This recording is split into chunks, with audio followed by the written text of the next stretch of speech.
Hello and welcome to today's video. This time I'm going to be bagging up some of my vintage penguin catalogues and order forms. I absolutely love these, but they come in all manner of shapes and sizes, and it's going to be quite a job bagging them all up. So that's what we're going to be doing today. So sit back, relax, and let's get to it.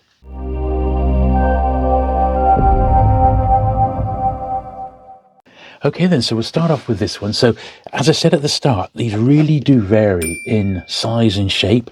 This is the catalogue. It's an absolute beauty actually for a selection of books for winter 1953. And this is a proper booklet. This is, I think it's 24 pages. And these catalogues generally don't really, well, they just don't turn up in any great numbers. And, you know, when you get a big penguin collection come on the market, there's generally a small section which has got catalogues in it and order forms and things like that, but they don't turn up in any great quantity. It's been something that I've always been fascinated in, even going back to my time when I was a bookseller myself in the 1990s and early 2000s. And even back then I would save the penguin catalogues even from back then, so we may actually get to see some of those today. So what I want to do with this one, you can see it's been historically, that's been sort of stored folded, and I'd like to keep that flat, but I'd like it looking absolutely as good as possible. Now I've brought down all manner of bags, magazine bags, boards, to try and get these looking as good as possible. So that board in actual fact is a little bit too short, so I'm not sure if this is going to fit into a comic bag or not. Now I do have a couple of different size comic bags. These are my lights, which are on there. That's going to go in there, no problem. Which are actually super high quality comic bags. Is this a mylight or a mylar? I think this is actually a mylar sleeve. Now my light. Well, actually, I don't mind putting this in the mylar sleeve, in actual fact, because it's not like I've got hundreds and hundreds of these to do. So I think I'm going to use that as a backer, like so. And I won't be taping this one down because, in effect, these were designed for comic books. Oh, look at that, it's got a blimmin' hair in it. These were designed for comic books initially. I think I've got it out. And they're archival quality, and when you put stuff in mylar sleeves like this, it makes even the worst thing look absolutely brilliant. So this will be good because it will keep it nice and rigid and flat, but it should also look outstanding. Now obviously there's no cleaning to do on this one. See, the corner there is just slightly, there we are, I've folded it back. There was no cleaning to do on this one per se. It was just, it's as good as it's going to get, you know. But as I said, with all sort of penguin memorabilia, catalogues and things like this, they're just not around in great numbers. I mean, they're really not. And some collectors, you know, they just don't collect them. They just they're happy to have the books. For me, this sort of related memorabilia really is fantastic, and I absolutely love it. So that's going to be completely protected now. It's going to lie flat. And what I'm going to do, some of these are just going to be, I'll be able to have in a flip box, a bit like a comic box. Other stuff is going to be more magazine size, and I have got some magazine bags today for the larger stuff, and we'll sort of mix it up a bit as we go along. All right.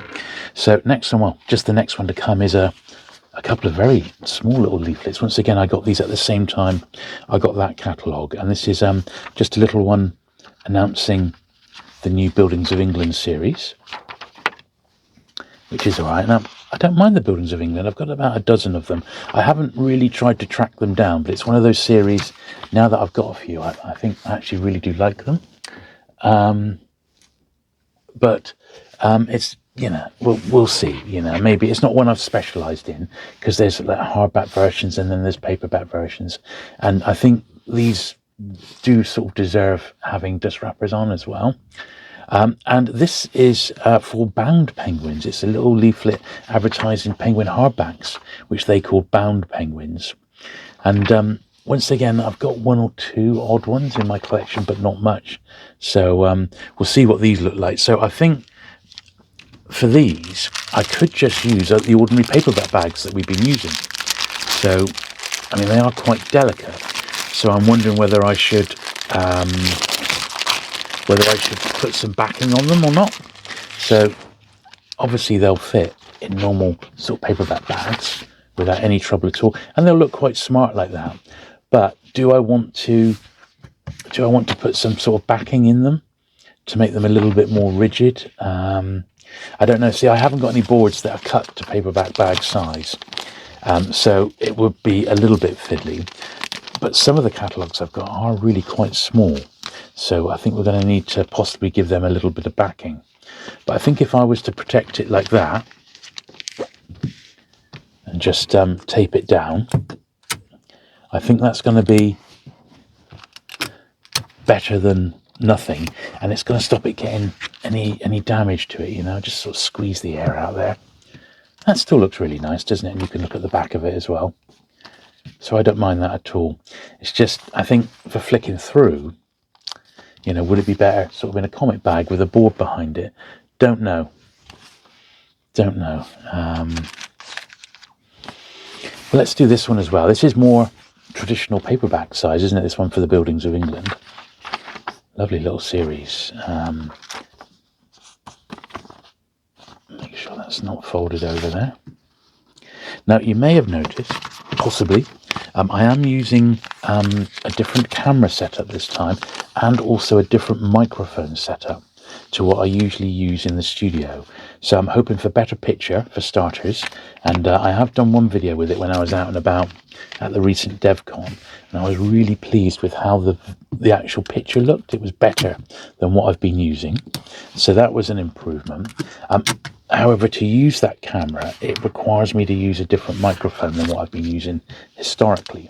So I've got one of these sort of wireless lapel mics, and I have done a few tests, and I'm just hoping that this wireless lapel mic sounds okay to use to yourself and doesn't pick up quite as much background noise that you can sometimes hear when I'm in the studio. But that looks absolutely fine, doesn't it? I mean, that's okay. The only thing is, I've noticed it wasn't quite to the bottom of the bag.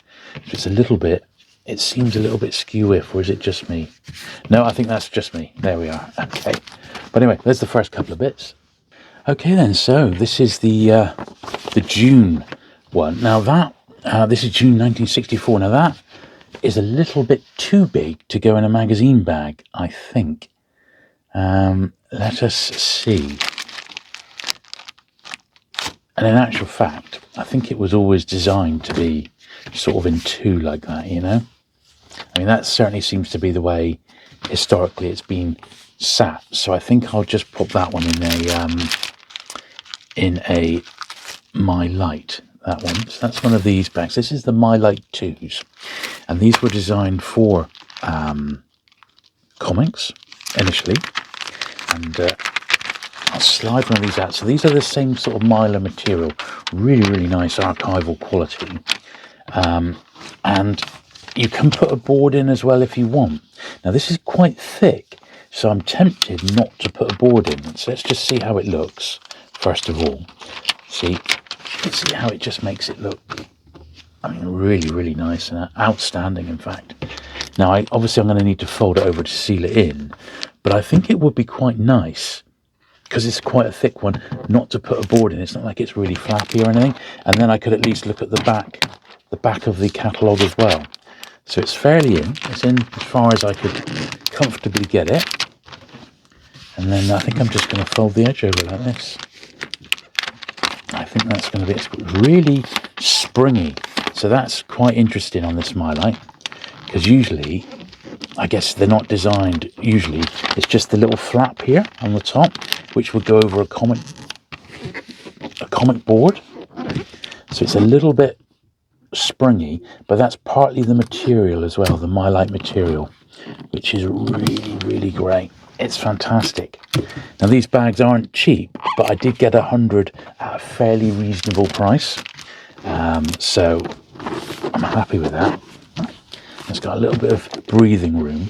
Now I think it will need a little bit of a weight, but that to me looks absolutely fantastic, and I can enjoy the back of it as well, which I think is quite important with these, because it's part of their sort of visual appeal, isn't it? So I think that's sort of what we're going to be looking for when we do these today, is just how good we can get them looking, overall, So this is another one which is a similar sort of situation, really. But this one was designed to be a big old fold out like this, and bookshop owners would use it as a stock order form. So this was very much designed for bookshops, not punters, to order off, really. And this one's got some writing on as well. So I think that it's just it doesn't warrant having a miler bag. I'm just gonna pop it in a normal sort of what we call an ultra pro bag, which is just a normal comic bag, which is one of these. So I had a few of these around at home, and I actually have 4 like this. I've got 4. They're all very, very similar. They're just different months, basically, or even 5. Look, February, November. These are all very, very similar. So, but I will bag them individually, I think, and I use up my little run of these Ultra Pro bags here. So these are these are still acid free. I've had these a little bit longer, and these are for perhaps you're not so much important comics, and that one's got a big crease in it. So we'll put that to one side for now. I think, they're not going to look as nice as the My Lights, but I think they're still going to be absolutely fine for me. And I've got a little stash of boards here as well. What I think I do, I just slip my board in. As I said, this was always going to be one of those videos where it's a little bit of trial and error, to be honest, So I think that looks fine. That's going to keep it absolutely fine. So we'll bag them all up first of all, and then we'll seal them up. There we are.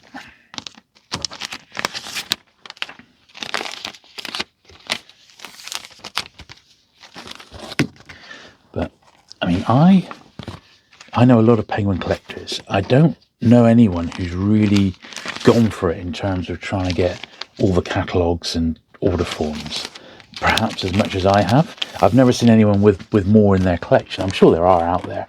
There's a lot of long-time penguin collectors, but I have always been fascinated with this sort of stuff.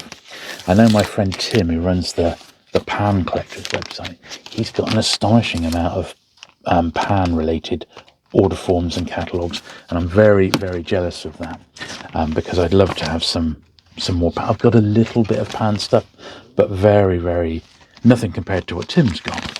I have got my other publishers' sort of catalogues with me today. It just depends how we get on for time, because I know some of these bagging videos can go on quite some time, and I know you don't mind. And if the stuff is interesting to look at, well, I think why not? And I've got the time to film them. So, they don't look fantastic, but they don't look bad at all, I don't think. And they are real rarities, and I think I absolutely need to have these bagged up and protected a little bit more, because some of these are very, very fragile, and they just get damaged if they're handled. So I want them to look as good as possible, really,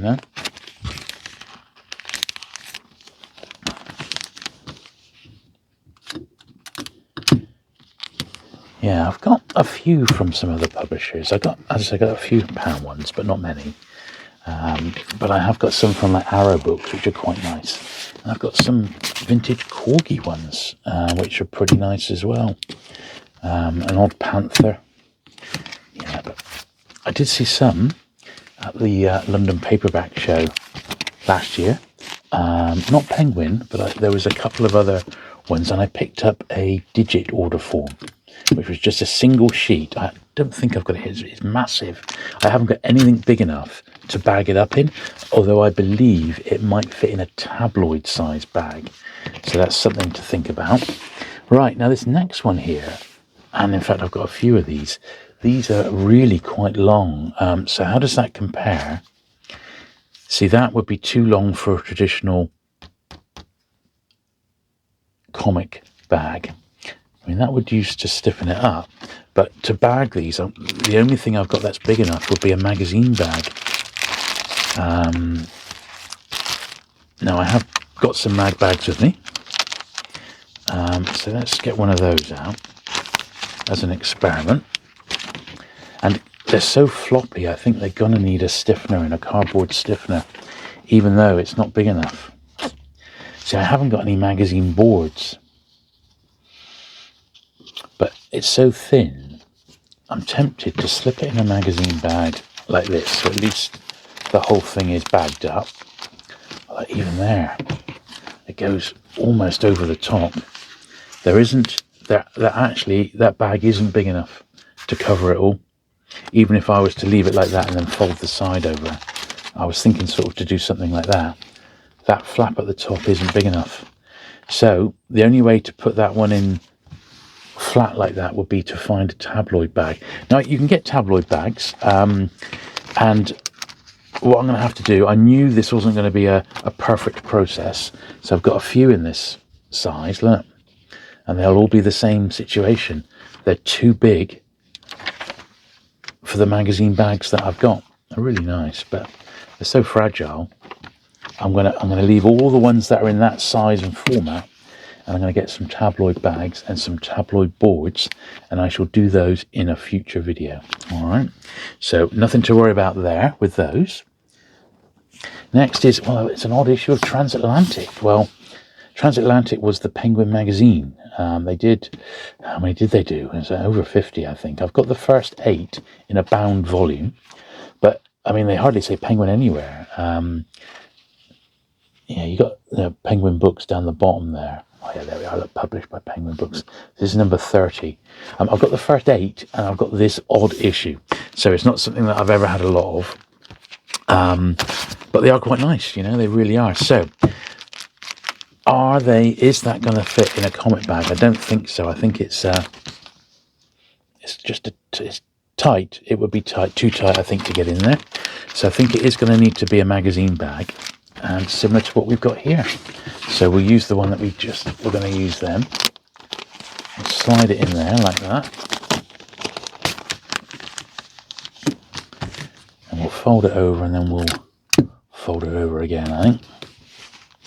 But it was a bit too tight for a comic bag.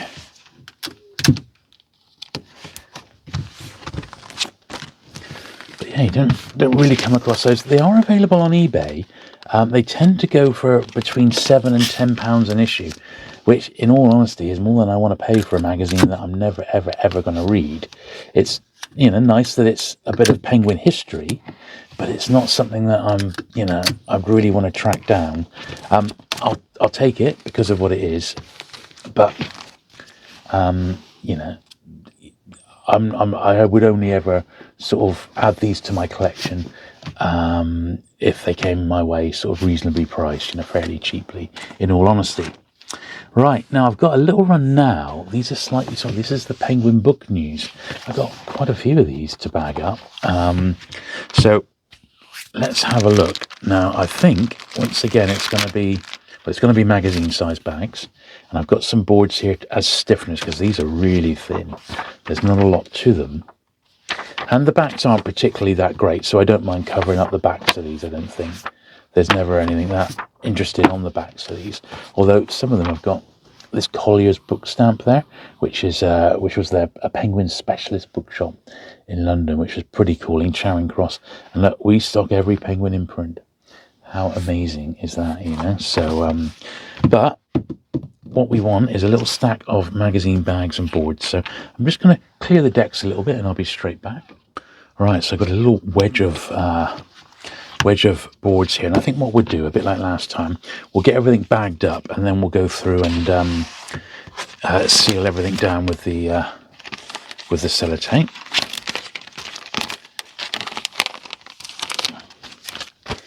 Yeah, so these aren't quite as shiny as the Mylites, but I've got to say, I have had them quite a while, these magazine bags, and well, it does say that they're acid free, so we'll assume that they're not lying. And it wasn't breaking any advertising standards, but they do look a little aged to me, these bags, because I've had them quite a while. But it's not like I've got loads of sort of magazine size stuff to bag up, so I think we'll be okay, really. The thing with sort of any sort of these magazine bags is I think over time they do start to age. They, you know, the actual materials break down, but these very clearly do say acid free on the front of the bag there, so I'm assuming they're okay for me. If not, we should be having words, won't we?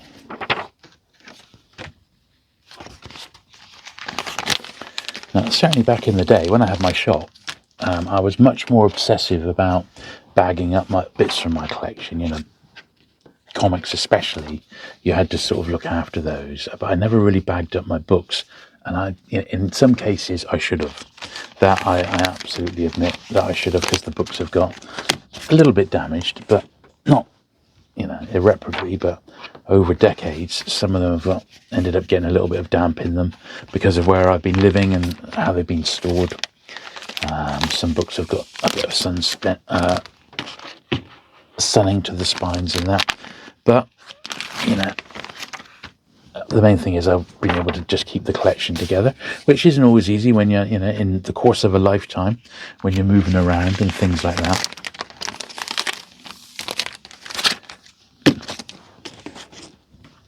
So we get all of these Penguin News bagged up, and then we'll have a little sealing session. And I've got a huge pile of smaller ones to do, which I think will look really, really nice in either paperback bags or in little miler sleeves. We'll see. But I do enjoy doing these bagging videos. It's great to see the progress being made on the collection, you know. And that's something I've been meaning to do for so long. You can just keep collecting, and not actually like preserve or look after the stuff that you've actually already got, you know. So I need another 2 here. I'm quite low on board, so I've got more in home.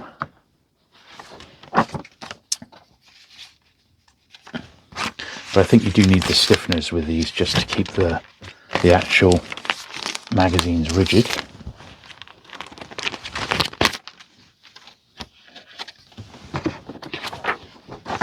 Don't come across Penguin Book News very often. I reckon I've got about, well, I've probably got about a quarter of what was actually produced, I think. They just don't seem to turn up very often, and I was quite lucky. I had one of my long-time viewers had a little cache of them, and he passed them on to me because he knew they'd be going to a good home. So I do feel extremely grateful for that. But I think I've only ever found a small handful sort of on my travels out and about. I don't think they go for much. They don't seem to be turning up very often on places like eBay. I have got saved searches for Penguin Book News to pick up odd issues that I haven't got, but don't seem to find them. So I'm not really sure how many people decided to save them at the time. You know, it's not like they're setting the world on fire. They're nice, and as a penguin collector, I absolutely love them. But I don't think they were essential for the discerning penguin book collector back in the 60s when they were published. You know what I mean?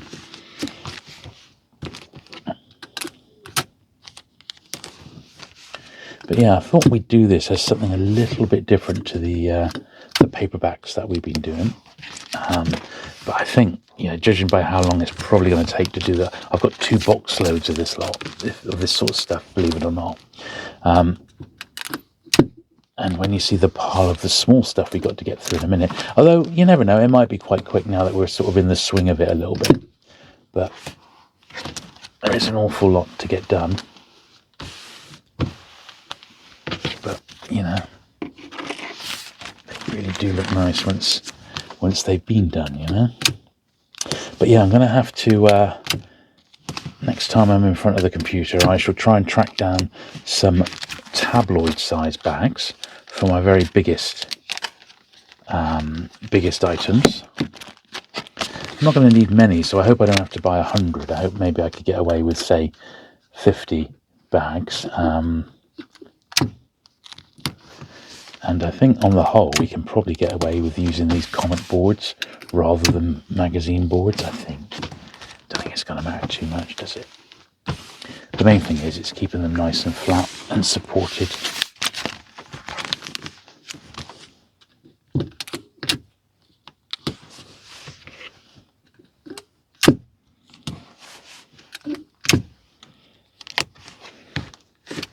But yeah, I'm hoping it's one of the things I'm looking forward to at the London Paperback Show, which is on March the 24th this year, 2024, if depending on when you're watching this video. But I said there was a little bit of this sort of stuff at the show last year, and I'm hoping to find a bit, and I bought a bit of it, and I'm hoping to find a bit more of it this year. I think this sort of stuff, like order forms and shop point of sale, when I eventually make my dream library, I'm going to deck it out with quite a bit of this sort of stuff, because I think it just looks really special, and it will really enhance any sort of library. It makes it look, basically it makes the library look like a bookshop, and but a bookshop of old, if you know what I mean, which is I think really cool. I'm trying to get that one to lie flat. There we are.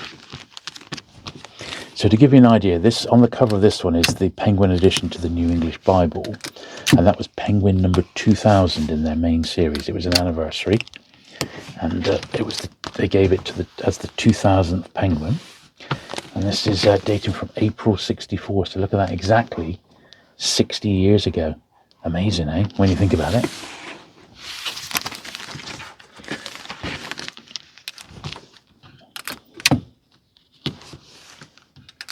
Fortunately, these do require 6 bits of tape each one, because we're folding over the side to get them looking sharp.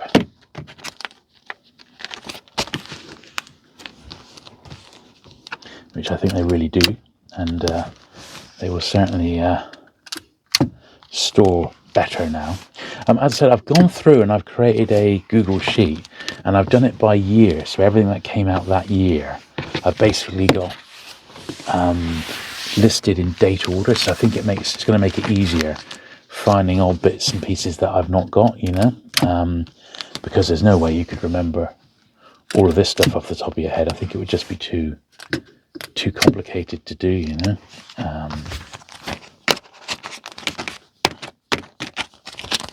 But yeah, hopefully, I'm hoping that the new sound, the new mics, and the new camera setup will give you a better overall and a sort of a richer picture than what you've seen in the past.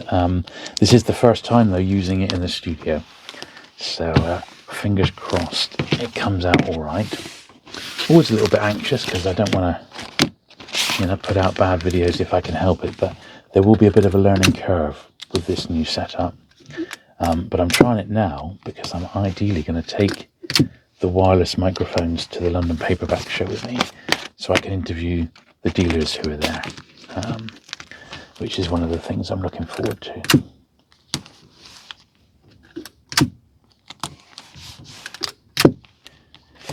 Well, almost there, not that many more to do. There's old Ernest Hemingway there on the front. He's a writer I do quite enjoy. It's Hemingway. And Penguin really embraced Hemingway in his later life. Obviously, he was Penguin number 2, wasn't he? A Farewell to Arms. So he's always been part of their history. But at the same time, in the 50s and then again in the 60s, Penguin really sort of embraced Hemingway. And I think it shows with the list. Okay, so I think after this one, I'm going to need to reset the camera because I record basically in like blocks of 20 minutes. And this one's just gone over that. So just in case, I shall pause there and be back. Okay, right, got the last few of these Penguin book newses to do.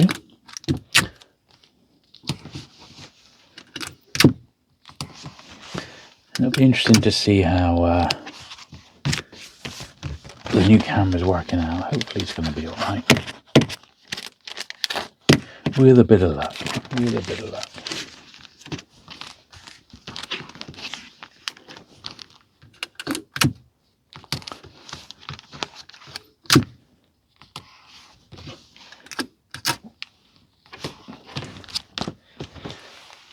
while we were doing the camera swap, I did find some more boards, which is good news.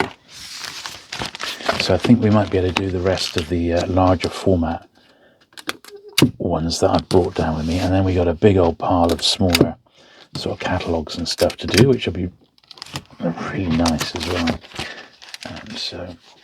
And I've sealed that in. And the actual magazine itself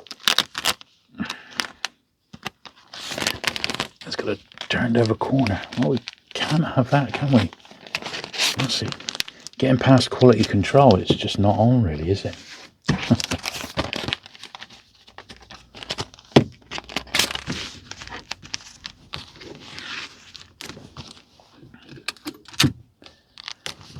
we are.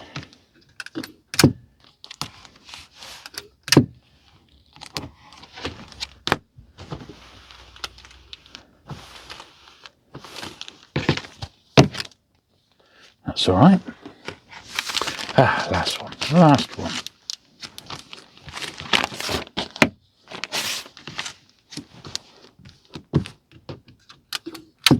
Yes, the Penguin Book News. A bit of an oddity. I'd say a rarity, but not really many people collect them. But on the other hand, I don't think many people felt compelled to really save them. It just doesn't feel like that's sort of a magazine or catalogue really, but that's sort of part of the appeal for me as a collector, is stuff that people generally didn't keep, particularly catalogues and order forms. That's the stuff I find absolutely sort of fascinating really. Now, since we're here, I think we might as well just do the rest of the sort of larger format ones. So let's have a look. We've got Penguins in Print. Now this was a catalogue from 1974. It's got a plain white back, so I'm absolutely happy to cover that up with a stiffener here. In fact, that's a really big, thick bit of cardboard, which is perfect for that. So let's grab a magazine bag.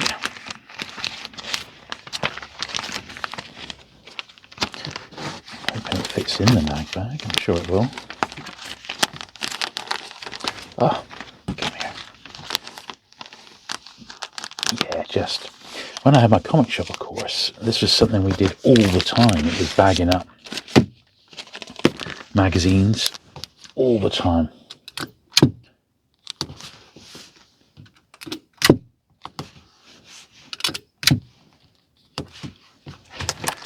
There we are. I don't think it's worth folding over the corners on that one. I think that's absolutely fine as it is.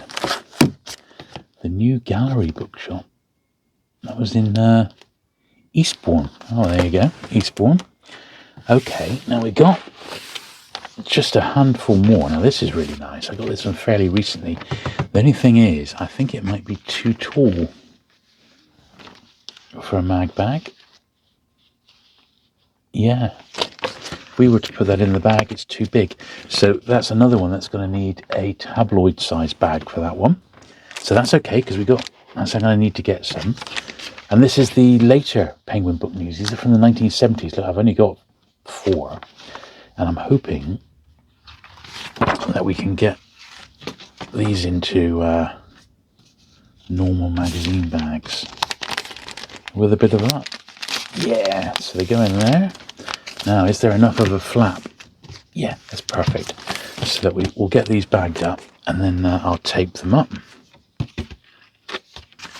Cool, look at that. I think I'm going to be one board short. Can you believe it? Or maybe not. I'll have to have a little look.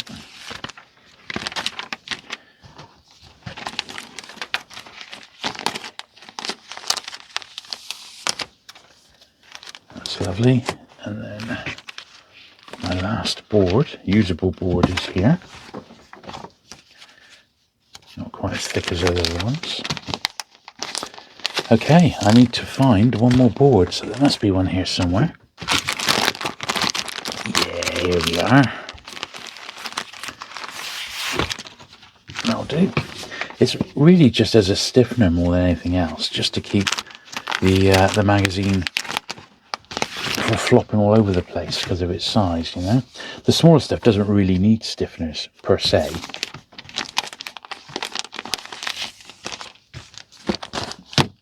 Yeah, there we are. Actually, that board is too tall. It's a little bit too tall for this magazine bag. So let's see if I got any more. Just do these for now, which will be absolutely fine.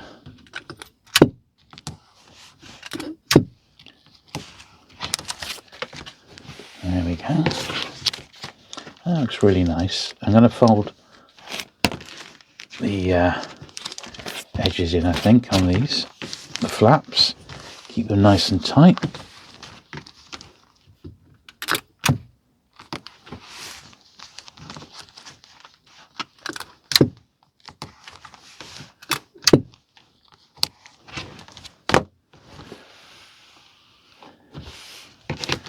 Yeah, that looks alright. That looks really nice, actually.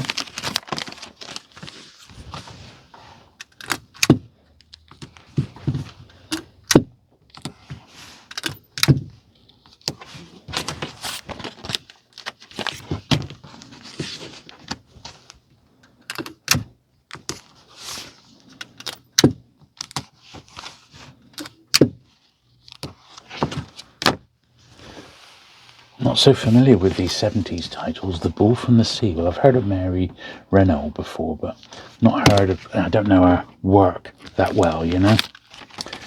Anyway, here's the last one.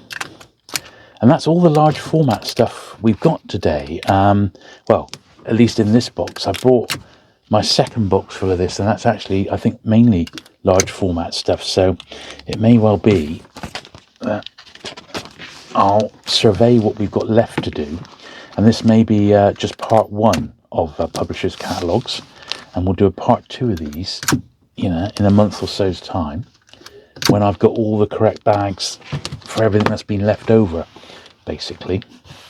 So that's all of those. Now, as I said, I've got a huge wedge of smaller stuff as well to the left of me here. So we got this, we got, look at it, there's loads of it.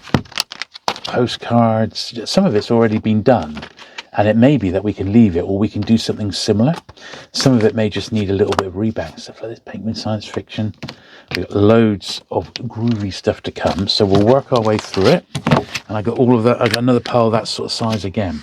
So what I'll do, I think I'm just going to clear the decks for what we've done and make a bit more room. Okay then, so look at these. These were from the 90s, I believe, and these were bookshop promo penguins. They're quite good fun. They're made of sort of cardboard, and I just want to, they're very, very sort of delicate and fragile, really, so I want to slide them into a sleeve or something to keep them nice. So it looks like, in actual fact, although they're a bit deceptive size-wise, looks like they might just go into a normal paperback bag, or is that going to be too short? Yeah, that's a bit too short. Okay, so these are, I think they're going to need to go in a comic bag size, but that's okay because I got some of these mylights here, and I think they'll look quite nice like that.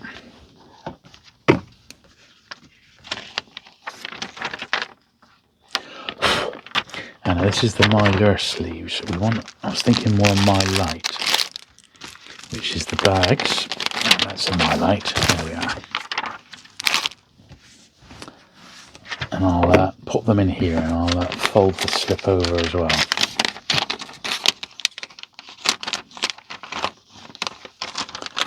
Yeah, I was given those by a friend of mine, and who'd worked in the book business even longer than me, you know.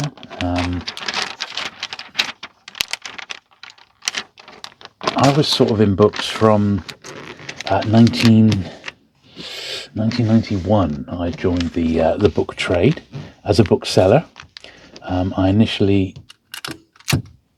joined a company called Dillon's, and then I was with them for a while. Then a year or two later, I opened my own shop, and I did that until about 2000 or so, and that was a bookshop as well as like comics and records and stuff like that. Then when that shut, I got invited to go back to Waterstones, which Dylan's had become at that point. So I then joined Waterstones and as a bookseller, and sort of did went through the ranks there, like bookseller, senior bookseller. Then I got an assistant manager job in Torquay, then an assistant manager job in Plymouth. Then I got a manager's job in Newton Abbot. Then I was manager's job in Exeter. Then I became a book buyer, so it was like a regional commercial manager. So that was my Waterstones career, which was good fun. I enjoyed that. Made lots of friends. There we are. They don't look as good as I thought they might look. They look all right. I think it's because this one's slightly poking out on this side. It needs to be a little bit more level. It's because of these bags, you know. He said, blaming the bags. Just wanted it to be a bit more. No, it's still not quite right. I think that's it. It's a bit of a fiddly operation, as you can see. And I think it's because these bags themselves are almost like they're alive, you know, they've got so much flexibility to them. But I think that's a good way of, they're protected now, and that's the main thing. That's the main reason for doing it. Right, now, this little one, look at this, Penguins in Summer, absolutely gorgeous. Penguins ready for 23rd of June 1960. How beautiful is this? Picked this up fairly recently. In fact, my wife found it for me. We were book shopping in Tavistock, went into the Tavistock little market there, and they had, it's a little bit curved there, and that's because it was shoved inside a cracked penguin mug. And I thought, well, I don't want the mug, but I will have that. Now, what would be the best way to do this? Because it's so delicate and thin, I'm thinking into a normal paperback bag like that, for starters. And we'll fold that over and squeeze the air out. Now, a lot of these, I don't know if you've ever gone and looked at the Penguin First Editions website, but it's run by a chap called Alec, and he's done an incredible job cataloguing all the books that Penguin ever published. And but this sort of stuff, there was so much missing, and I spent, when I was pulling my list together, I thought, right, now's the time to update the Penguin First Editions website. So I sent about 60 or 70 items that weren't listed on the website. This sort of stuff, catalogues and leaflets and order forms, that sort of thing. And well, if anything, I think he's been a bit overwhelmed by it all, but because it's fiddly stuff to list. But I've done as much as I can, and if you've never gone to that website before, I do recommend it. It's really good, and Alec has done an astounding job. He's not a collector anymore himself.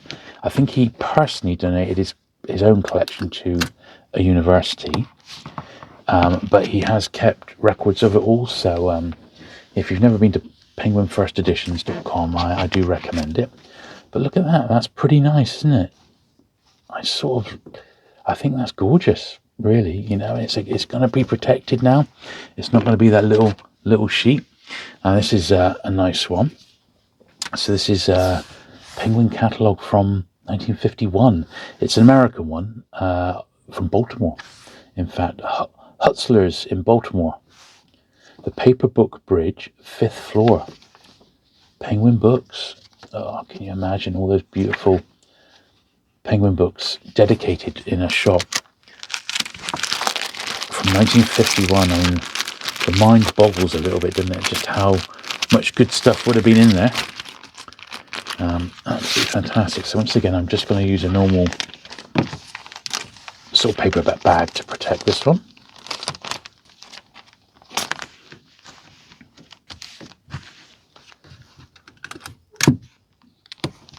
Yeah, so a little bit fiddlier than your average sort of book, but I think you'll agree that this is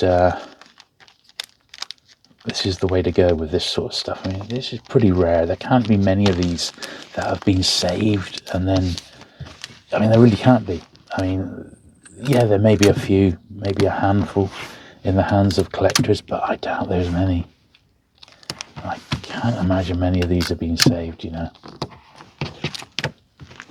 You know, a 1951 Penguin catalogue from a particular shop in Maryland. Just, I can't see it. Now, this one here is just literally a single sheet of paper.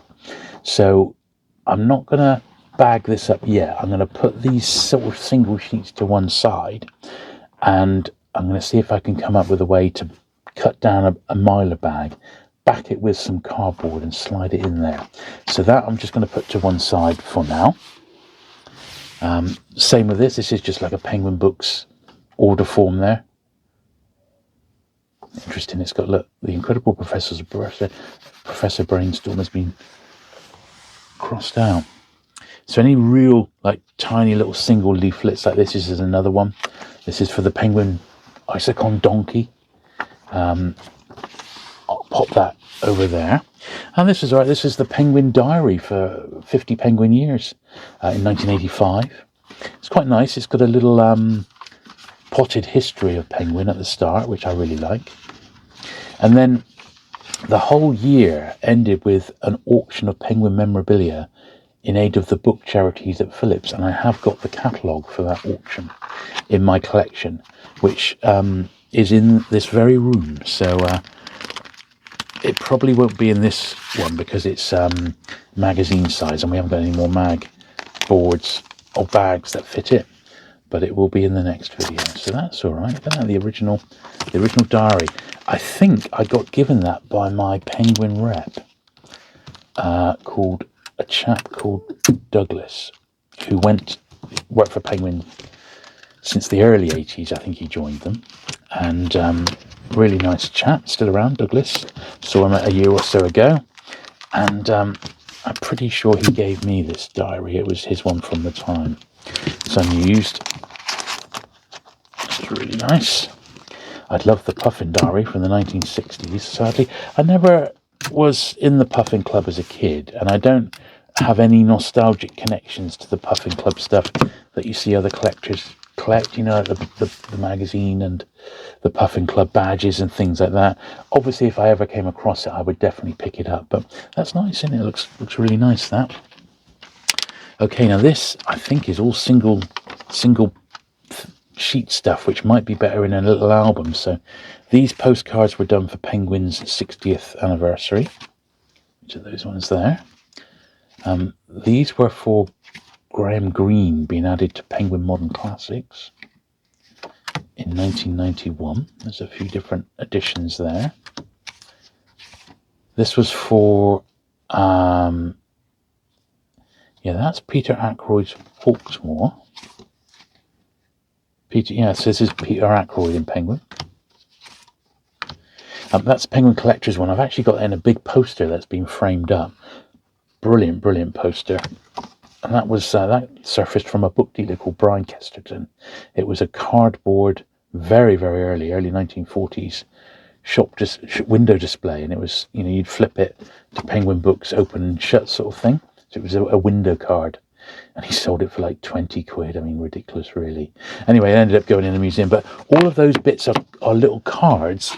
So I should put these other single sheet stuff in with this little folder, because they're going to all need to be sort of displayed sort of on their own, really. I'll have a little think about doing those a little bit differently. In fact, the way I'll probably do them will be like this. So this is a single sheet of paper again, and I've cut down a Mylar bag and just taped it in. And I think that'll be the way that I'll ultimately do all of those other bits, similar to that there. These have got a bit worn over the years. I did these like 30 years ago, and they're a little bit worn. So, yeah, I might need to redo those. Right, so these are a couple of much more modern booklets. These were the Penguin Green Modern Classics Crime and Espionage. You may have seen the video I did on the channel about these. So basically Penguin re-releasing the iconic, in the iconic green colours. There's a selection of crime titles. That was in October 23. And I did cover the first little release when they were published. There's two different ones. That's just like a card. I'm tempted just to put them in together, in actual fact, because they should be together, really. So just into a comic bag, like so. Yeah, very, very nicely designed books. They're all I forget what the designer's name was, but it was the same chap that did them all. And I think he did a really, really great job of unifying them. And they released some great titles as well. So if you've not seen those modern classics, crime and espionage, do check them out. See, that's the slight drawback with these. They do sort of hold the air in more than a paperback does. I guess it's because we're sealing them in a little bit tighter, but there we are. That's fine. That's fine.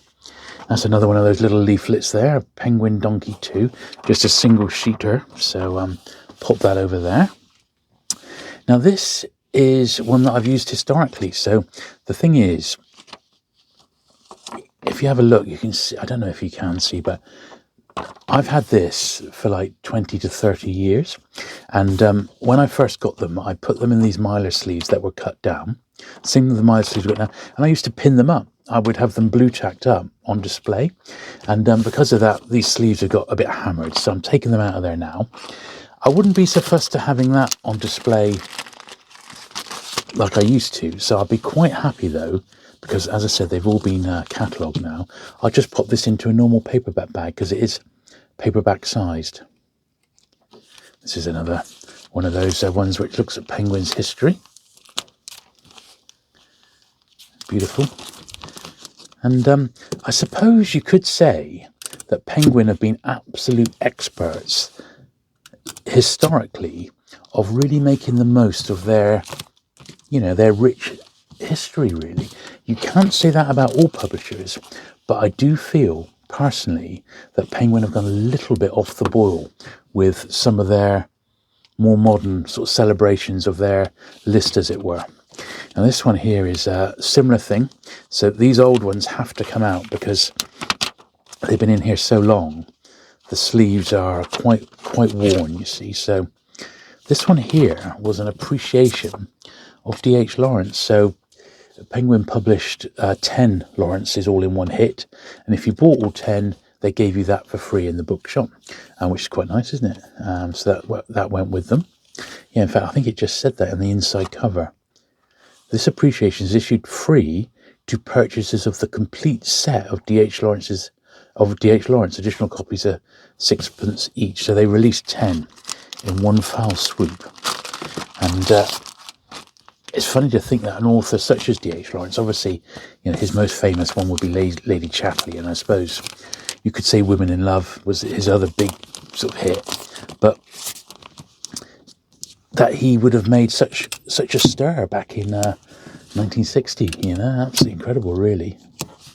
But that was Alan Lane all over, wasn't it? He liked to push the envelope and publish books that weren't, sort of generally accepted in polite society, shall we say. Here's another nice one here, another early catalogue. This one, actually, he's a little low grade, this one, actually, but it's still quite nice. Look, it says John Menzies. And that was in the High Street, Kirkcalda, which is in Scotland. It's a little bit of foxing, but I said I've had these a long time, and I've always loved them. Ever since I've been collecting Penguin books, I've loved these little catalogues and that. I think they're just magic. They really, really are. Little offshoots of the main series. It just makes, and Penguin did it so well, I think it makes collecting vintage Penguin so much fun. And ask any Penguin collector and they love this sort of stuff. It's just great, I think. Really, really great. I love this stuff as much as the books, to be honest, Now these are just superb. I bought these two at the same time. A little bit past, well, they're on the borderline of the era that I generally collect. But this one here, which is an early Penguin science fiction list, I think it came out about 69-70, so it's still within my sort of boundaries. Absolutely fantastic little booklet, that one. And then this one, which came at the same time, they look similar, but I think this is a little bit later. This is a fold out for crime, because these have got ISBNs as opposed to the other ones which don't. Pretty nice. Also, see, Bullet was about 1970. I have got those two as part of my collection. So it is sort of, I guess it's just in my period, but aren't they just blimmin' magical, these, and really minters as well. I count myself very lucky to get them. It came, once again, these came together with a couple of other miscellaneous sort of bookshop promo items. And, well, when they arrived, I just couldn't believe how nice they were.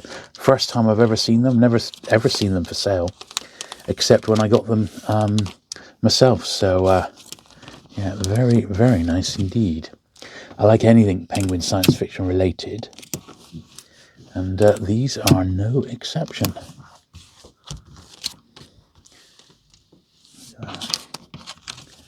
That's magic, isn't it? That is magic. And the same with this one.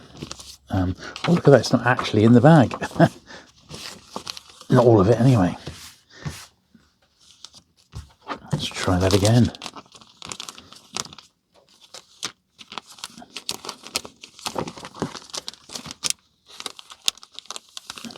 Is that it? Yeah, that's got it that time. Bit of a weird setup this. It's sort of concertina, doesn't it? So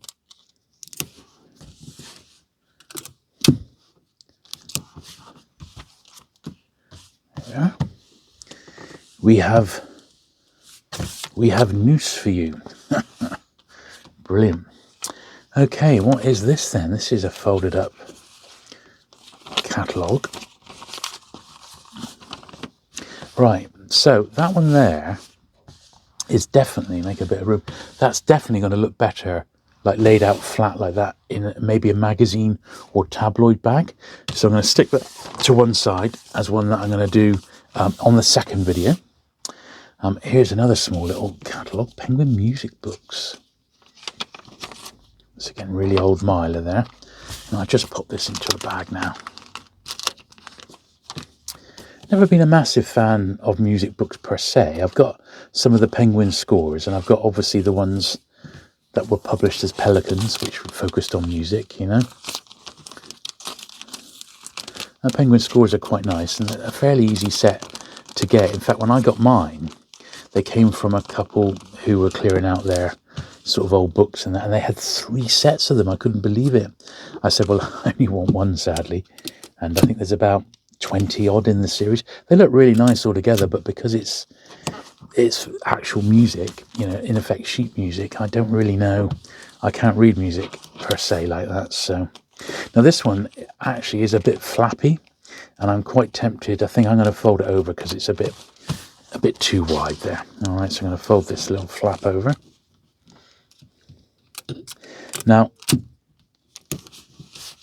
when I did the last break, I went in, popped in, had some lunch, and I quickly checked the footage on the computer of what we've done so far, and I was pleasantly surprised to see it looks okay.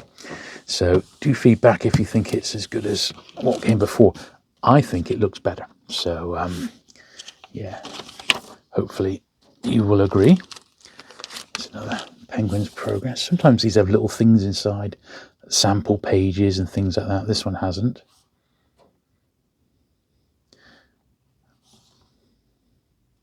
"1951", someone's written in there. They are lovely, aren't they? They really are, these. My favourite sort of book like this, like a promotional item, is Q21, which is the Penguin story, which came out in 1956. That is an absolute top favourite of mine. I just love it to death. It's probably my all-time favourite book published by Penguin. But this was a lovely series, Penguin's Progress. I've always liked them. How's I going to get this one out? This one's been well and truly stuck in historically.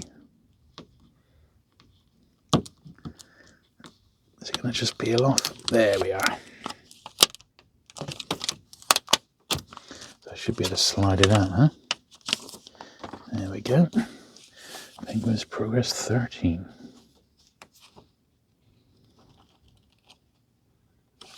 Yeah, so Pan Books did something similar. They did the Pan record, and some of those I do actually have already bagged up, but only about half of them. So they're near my Pan book collection. So I will get round to doing those in due course, because I think they'll warrant it.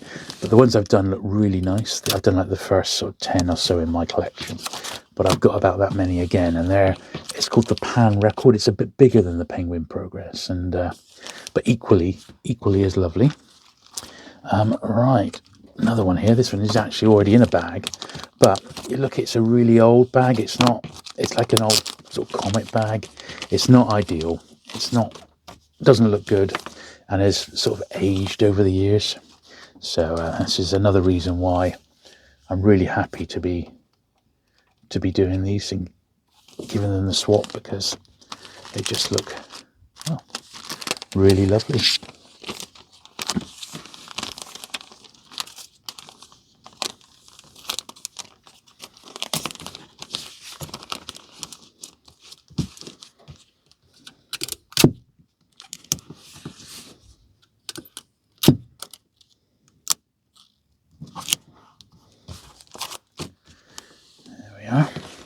Of course, once these are all done, I just have to make sure they're all lying nice and flat, really. Right, this is another one which is sort of sealed in its plastic tomb, as it were.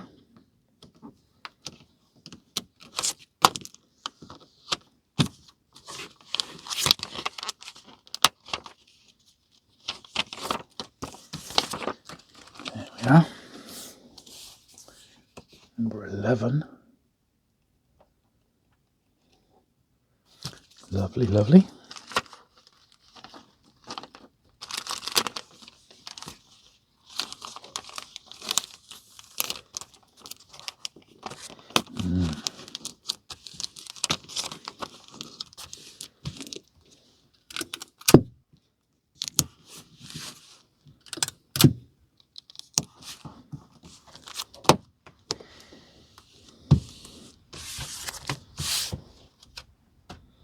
There we are.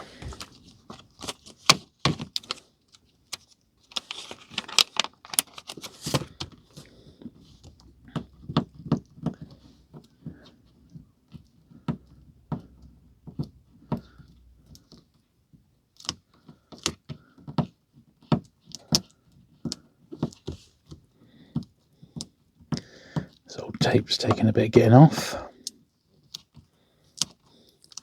Evidently, I didn't use Magic Tape back then.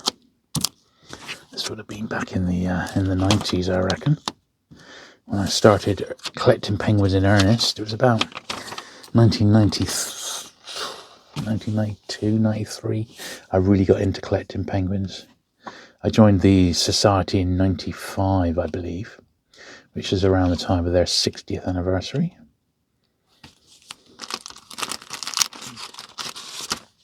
Happy to report the society is still going to this day. It's had its ups and downs, but it's still going. I write the occasional piece for it, now and again. There we are. It's number 9. This one doesn't seem too bad, actually. The comic bag looks alright, but hard to tell until you actually take it out. I'm sure I used to have these all on display in a row on the side of a bookcase, and they looked really nice when I had all my penguins out. Of course, I didn't have quite as many penguins back then. I remember when I first started collecting, I sort of had them right next to my bed, in actual fact, on just a single bookcase, if you can believe it. And I had them all in number order, and I would almost fall asleep looking at them. And these were on the side. They were pinned up on the side with a bit of blue tack.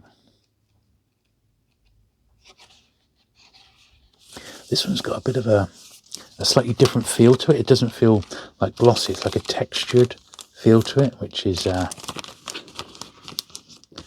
slightly different. But yeah, it didn't last like that very long, and I think that's the thing with paperbacks in general, and definitely with penguins. There's an awful lot you can collect, so that means that it's quite easy, even if you just collect first editions, it's quite easy to rack up the big collection, you know what I mean? So, okay.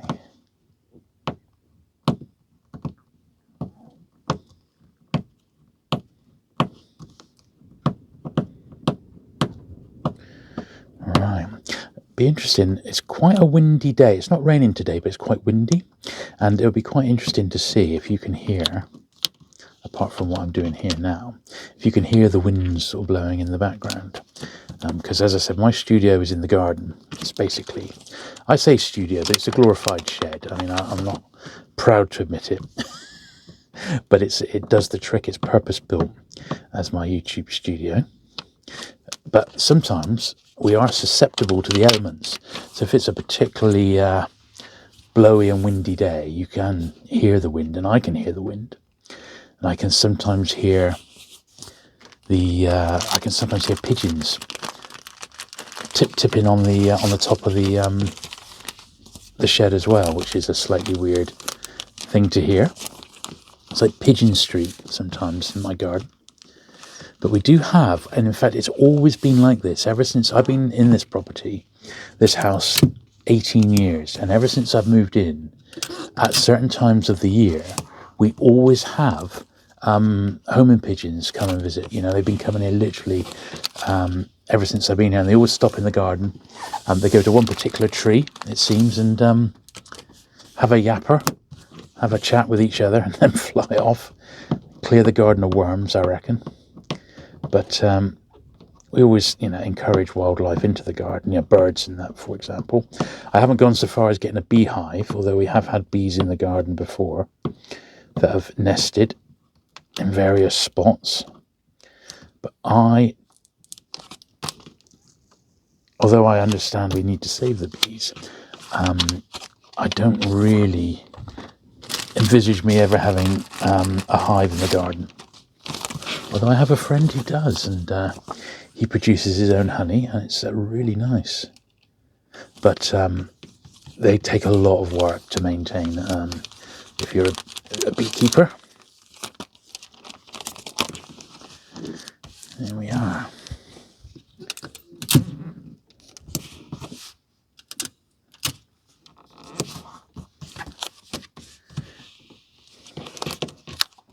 Lovely. And there's another one it's a really old bag that this one's been put in many years ago. This is going to look so much better in a nice dedicated paperback bag, although we are almost out. Oh, we got a few more there. I think we'll be using all of these today. We've got quite a lot of little stuff still to do. So that's all debris. And these are the ones we've been getting, BCW paperback book bags. Now, you may have seen some of my other videos with a fellow book dealer called Dorset Bob. And Bob is looking to import these particular style paperback bags in bulk. And I've been buying mine through Amazon. And it's an easy way to get them. And if you've got Amazon Prime, there's no postage either. And if you buy them in 200 at a pop, which is what I've been doing, they work out at about £11 per 100 bags. So each one of these bags here that we're doing is costing about 11 pence per bag, if you're doing the maths.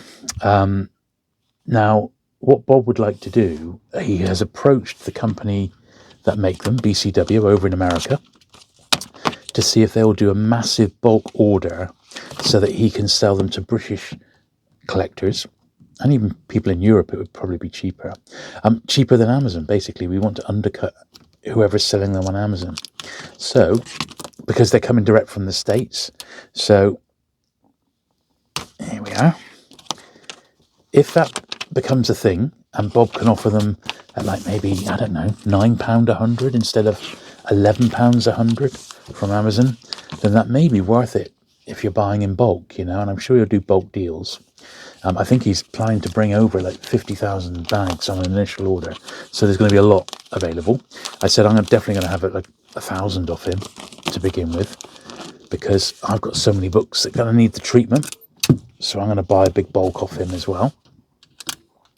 So if that happens, I'll do a little ad for him on the channel, and I'll make sure there's a link in all these videos going forward. So if you're watching this in like a year's time from when it's first went out, don't panic, because just check the description below, and if Bob is offering the cheap bags, I'll put a link there.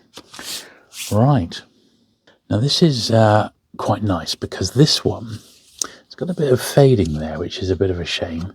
I hope that didn't happen when I had this on display. Oh, this one's got one of those little plates inside. This is from a king penguin.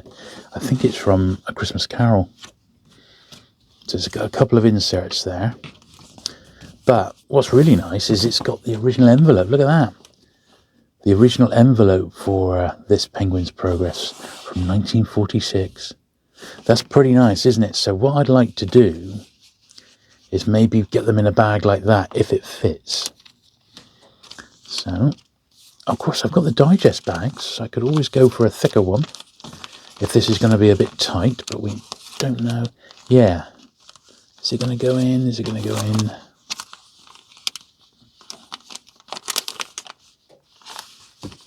Let's just try the envelope on its own, first of all.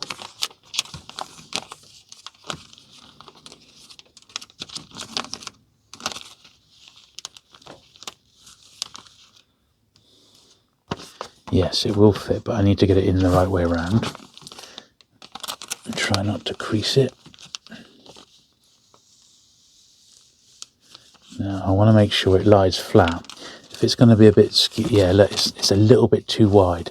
So I think that's a perfect example of using one of the digest size bags rather than a comet bag. So I've got a digest here. Paperback bag rather. So these are wider. These are the same sort of bag, but wider. So then that can go in like that now. Nice and flat. Except it's the wrong way round. We'll get there in a minute. So that needs to go around that way. And that one needs to go around, or in the front rather, like that. That's it. And then I'm going to fold it over like that. God, blimey. Palaver. Palaver. Now, for this particular one, I am going to fold the flap over because it's quite wide. But I want to get the envelope to the edge there.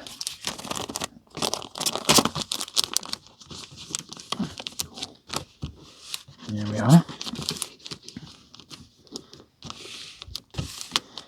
It's quite nice that it came in its own bespoke envelope. I mean, that is super cool, isn't it? You'd know what you were getting. That's another little example of how Penguin really looked after their customers. There we are. Lovely. Lovely. It's the only one I've got in an envelope. I forgot how many of these there were. There's loads, isn't there? And this is the second series. There is a first series, and I don't have any of those. I've not massively tried to track them down, but a few have come. Have been offered for sale, and I've just been unlucky and not ended up getting them for various reasons. So, but they're not as nice as these ones, which are book size. They're more sort of folded magazine size, and they're not as attractive as these, which I think are almost like works of art. They're just beautiful. Absolutely beautiful. I mean, look at this one here. That is just gorgeous, isn't it?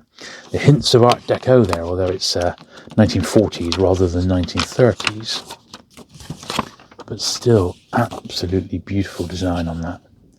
Very, very nice indeed. I love it. Just love these sorts of things. Look at that. Well, that was when they did 10 Bernard Shawls. All at the same time. 100,000 of each. Making him a million seller overnight. just like that. And Penguin did that multiple times with different authors. Bernard Shaw and H.G. Wells and Agatha Christie. D.H. Lawrence, we saw earlier, all had 10s. Absolutely fantastic. What a publisher, eh? Batman, what a publisher. Gorgeous. That is lovely. Here's another great one here. 10 Years of Penguins. 1935 to 1945.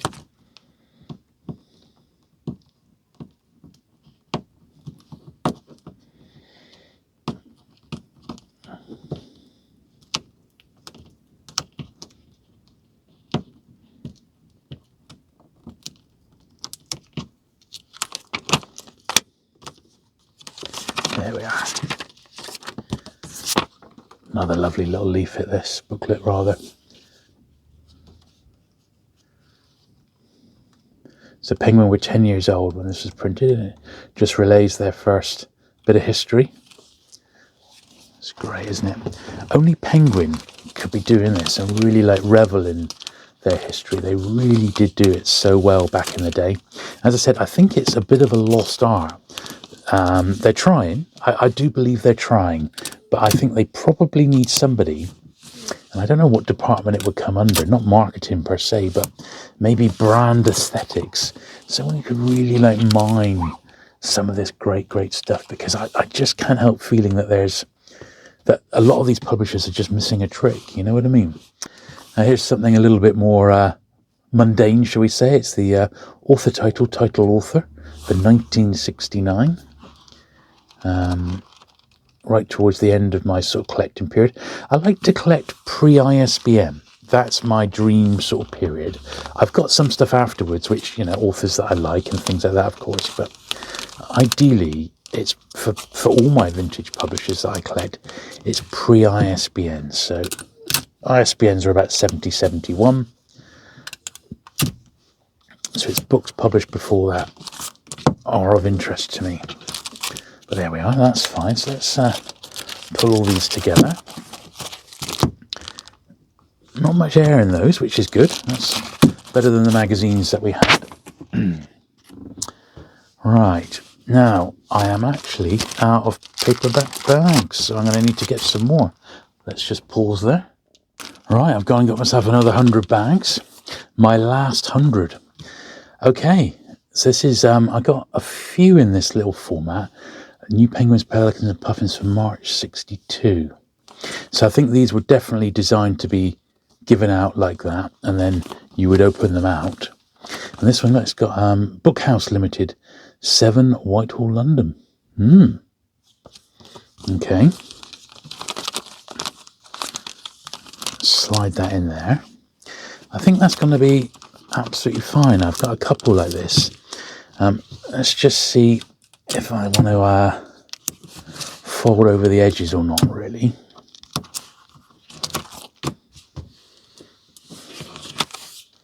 It's got quite a flap on it. I don't like them when they're too flappy, so I think I will fold that over.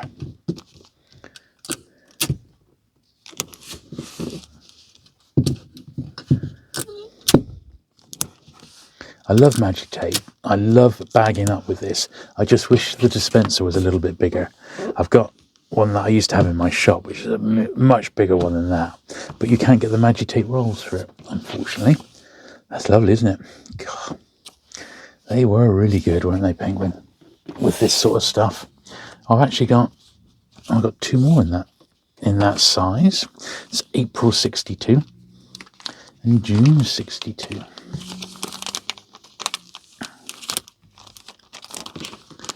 Now this has got a Ashcroft and Daw, different shop.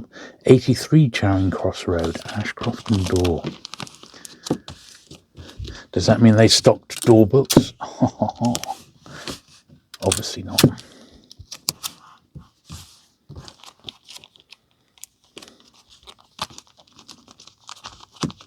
It's nice when they've got a bookshop stamp on. It just shows it's you know, this was picked up in that bookshop in 1962. I mean, just brilliant. I love the history of it. I love it. One other thing I've picked up, and I don't think we haven't seen any of them yet, but I have got them with me here. Whether they'll be done this video or not, I can't tell you, because we've already been going over an hour. I'm going to have to draw the line somewhere. But I have got some vintage bookmarks of Penguin. Not hundreds, but I've got some, you know, so no bookshop stamp on this one. And I've got some from, what are they called?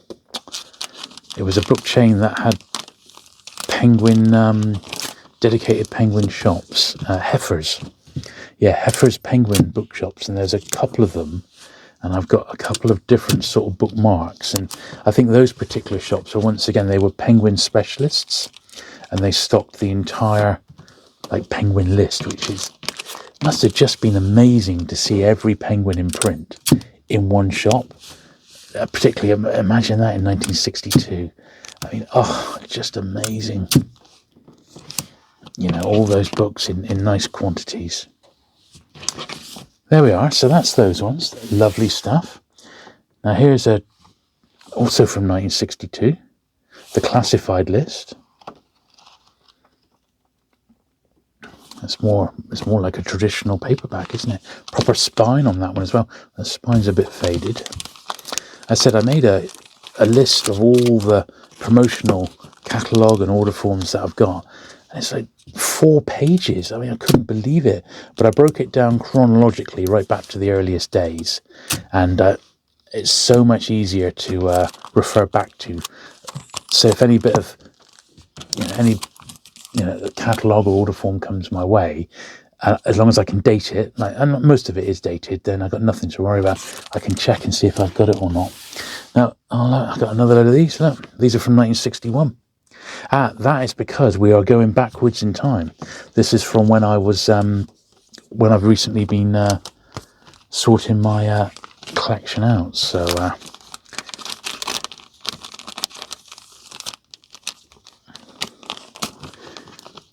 this has got another stamp on it. The City Bookshop, 7 Ship Tavern Passage, Gracechurch Street in London. That's 3 different bookshops we've seen. Bookshop stamps. Now 4, in fact, if we include that one for Collier's. And they've all been in. Yeah, I think all those ones have been in London, which is amazing, isn't it?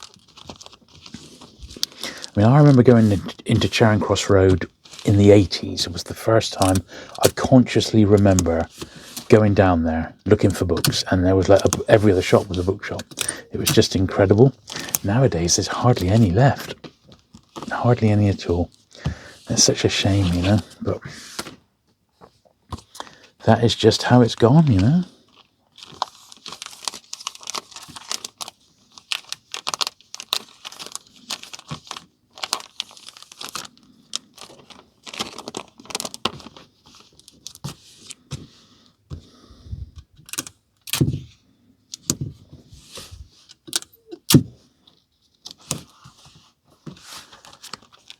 Lovely. June 61. Once again, no bookshop stamp on here, but I think the bookshops were encouraged to put their stamp on it. So if somebody fancied ordering a book, they could always get it through their local bookstore rather than from Penguin direct. But Penguin offered the books directly to the public, exactly as they do today, through their website, which they actually have a really good website, Penguin Books, and it's nicely laid out, and they often have like good sales and stuff, so it's worth keeping an eye out on the actual official Penguin website for modern books.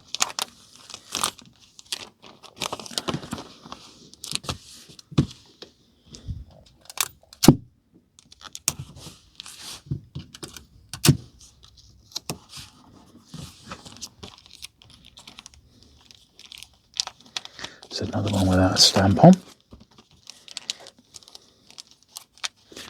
I do have to thank a friend of mine, a channel supporter called Paul Barnes. Now, Paul's got an incredible collection, and a lot of this sort of stuff has come from him, that he's picked up over the years, and he's graciously donated to my collection. So I'm very, very grateful for that. Not all of it, of course, but quite a bit of it. All those Penguin Book News, bar one, I think came from Paul. December 61. So very, very grateful to Paul for that.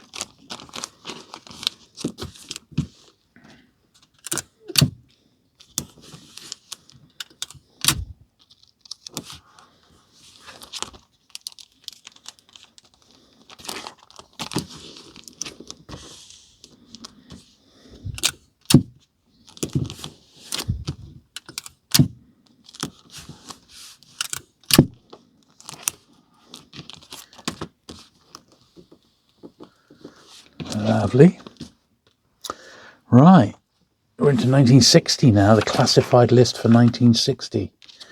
Once again in a very beaten up sleeve, minor sleeve. But what a gorgeous one that is, isn't it? A lovely catalogue. That's a wraparound. It said order through your usual bookseller. So that's where your bookseller would have popped a stamp in. Look at that. Look how much was in print in 1960. Also, they really were a force to be reckoned with, although their history has not always been, secured by any means. And they, like most publishers, have had highs and lows over the years. But I think you could definitely say, Penguin Random House, as it is today, is such a huge conglomerate. You can't imagine that going anywhere anytime soon, could you? That's lovely, isn't it? You really can see the attraction of these. Here's the one for 1959. I think that's already slipped open. And now this one's got another little stamp on it. James Thin. University books there. So I remember James Thin. They were still around in the 90s. That one's actually got a little name inside, which I'm grabbing my rubber here because I would rather not see that imperfection. I've never thought to go through and check these for cleaning, but that's nothing to do with the catalogue. It's nothing that a bookseller's put in. It is very much just somebody's name. How very dare they? Sullying my collection with a name. There we are. That's much better. Much, much better.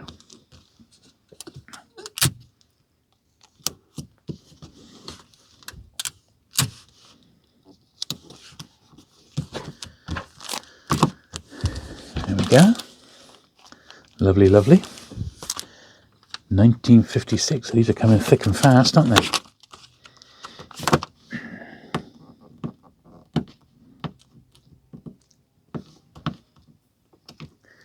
I get through this pile quicker than I thought I was going, which is good. But I might call time on this video at the end of this little pile.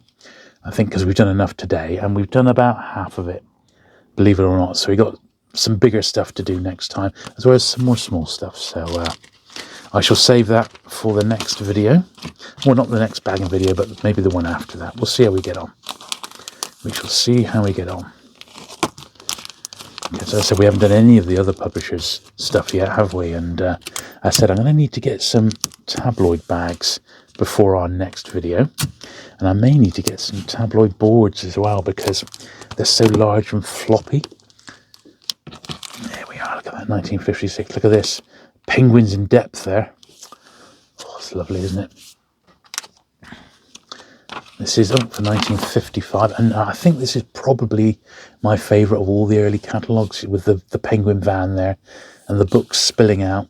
Oh, it's lovely. Really, really nice.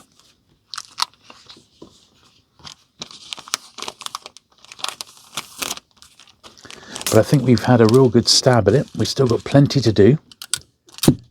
And it may even end up being 3 videos to do all this sort of stuff. But I just wanted to mix up my bagging videos, because the whole collection needs to be done eventually, when it gets moved into the perfect library, as it were. Hopefully this year. Right, so that's those. Now, this is another catalogue, but it's one that's going to, it's a very delicate, it's a single sheet. It's, I believe it might be a wartime one, possibly. Let's have a look. Yeah, this is actually a letter from Alan Lane. Look, it's dated Alan Lane. And it's dated 1942.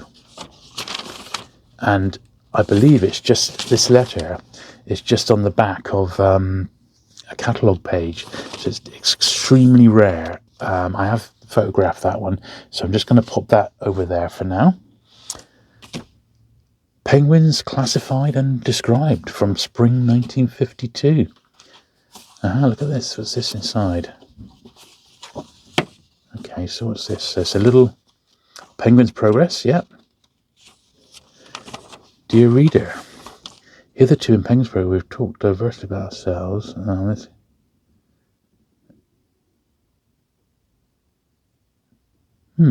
wonder what this one's come out of.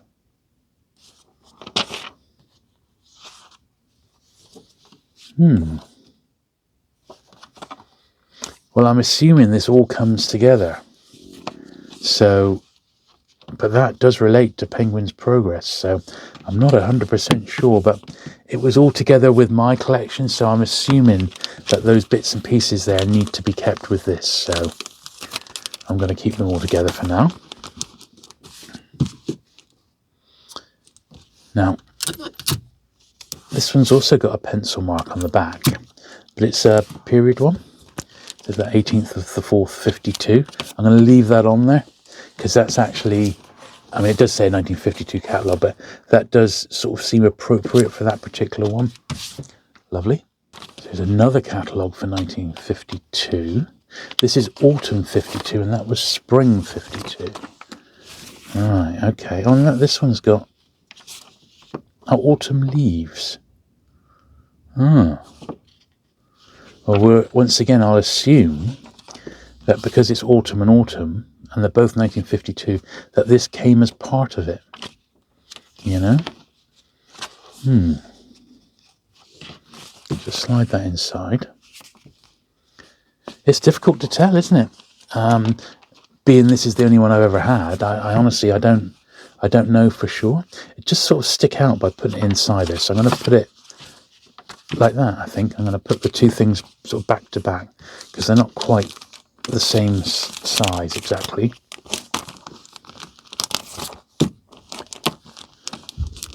See, you're forever learning with Penguin as well, aren't you? Little bits about their history.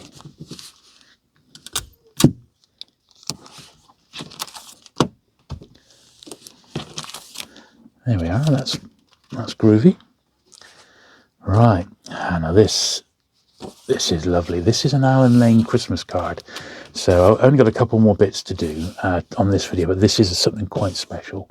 So Alan Lane, the publisher, would send out a Christmas card each year to the Better Penguin accounts. This is a little compliment slip, and it's usually signed. Yeah, this one's actually signed from, that is Alan Lane's signature.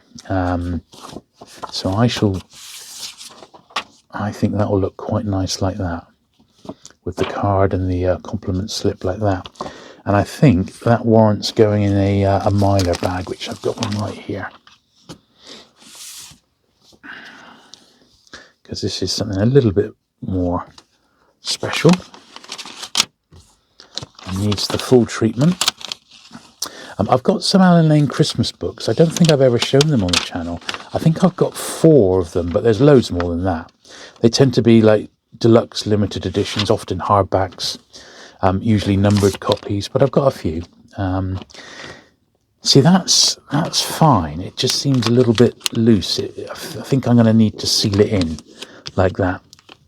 So I'm going to really put a real deep crease there, like that. And I'm going to tape it along the top here.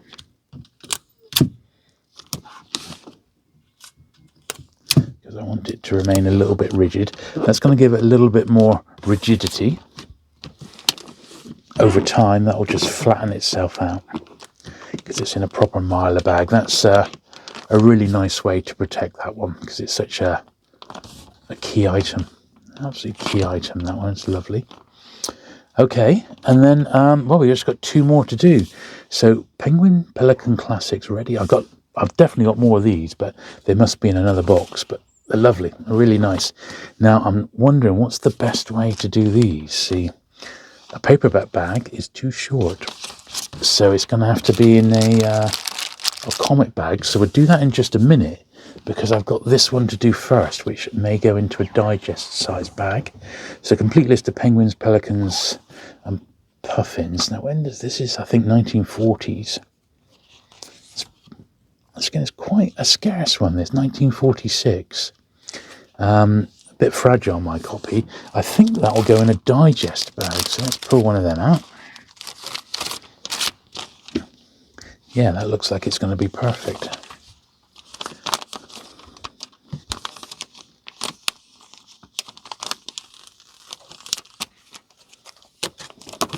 Yeah, it's a little bit tall, but when I fold it over, it's still covered. It's not like it needs a comic bag.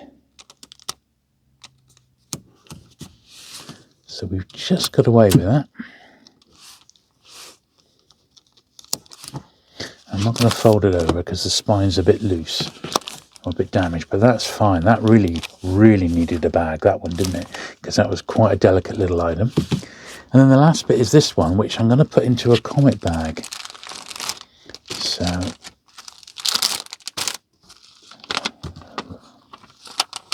I just happen to have a miler here. So it's going to get the miler treatment. Whoa. Look at that. That's beautiful, isn't it? That is beautiful. It really does bring them out. But they're so thick. It takes a bit of strength to hold these in situ.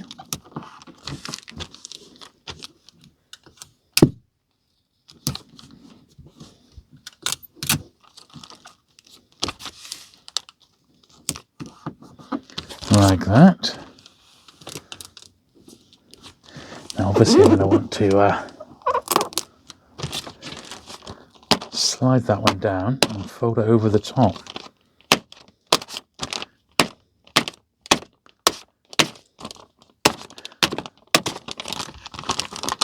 It's going. Teasing it down.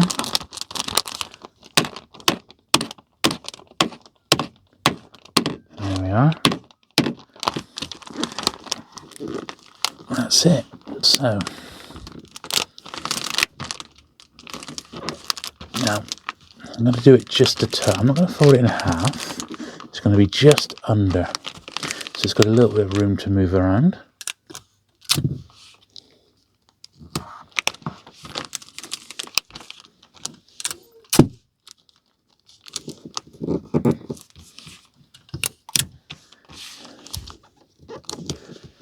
There we are. And that should be, needs a bit of the air pushed out of it, but that is rather a nice little item now, isn't it? Pelicans, penguin classics that are ready on the 23rd. It says this was just for 1 week. List B. Look at that. That's groovy, isn't it? Very, very nice indeed. Well, I think we shall call it there. I've sort of finished off what I pulled onto the desk, and as I said, I've got a whole box load still of this to go through, so loads more for us to have a look at. I do hope you've enjoyed going through that today as much as I have. It's been fantastic. If you have enjoyed today's video, do please give it the thumbs up. Do please hit that subscribe button if you've not already for regular vintage paperback content, and I'll look forward to seeing you again very soon. Bye.